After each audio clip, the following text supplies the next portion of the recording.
swallowing and vocalization. And that's the suprahyoid group and the infrahyoid group. We need our landmark, which is the hyoid bone.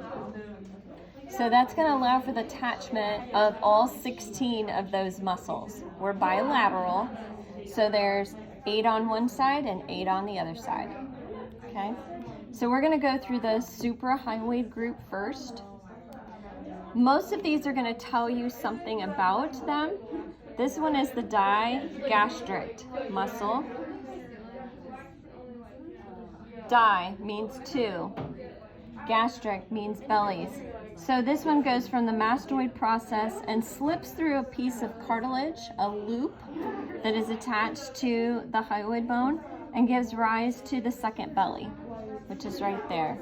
So when this muscle contracts and it shortens, it's going to pull on the mandible and open the mouth. Another muscle that has similar function in opening the mouth is the geniohyoid. Genio means chin, and it's attached to the hyoid.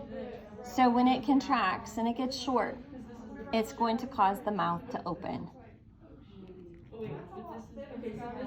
The stylohyoid is attached to the styloid process of the temporal bone and the hyoid.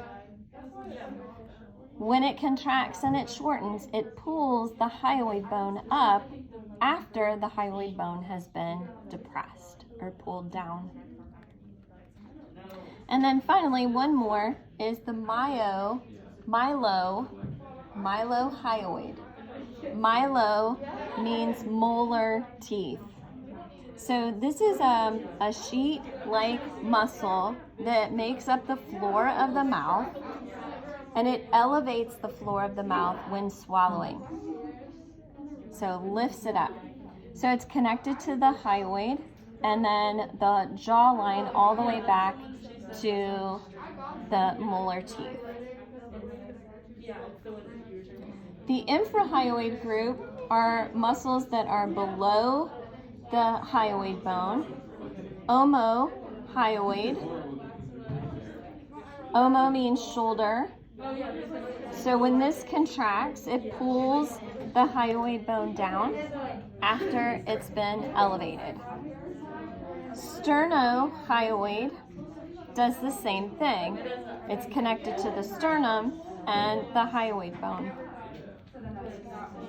Then you've got 2 muscles that act in opposition to each other down here, and they're acting on the thyroid cartilage of the larynx.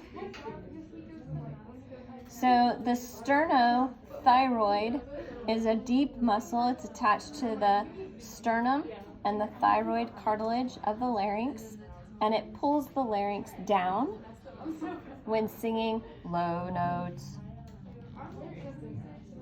The thyrohyoid is also attached to the larynx, the thyroid cartilage, and it pulls the larynx up, as in singing high notes. So these 2 are important in vocalization and in the swallowing cycle. So moving and manipulating the larynx during those processes. Okay? Yes, it is. Cool.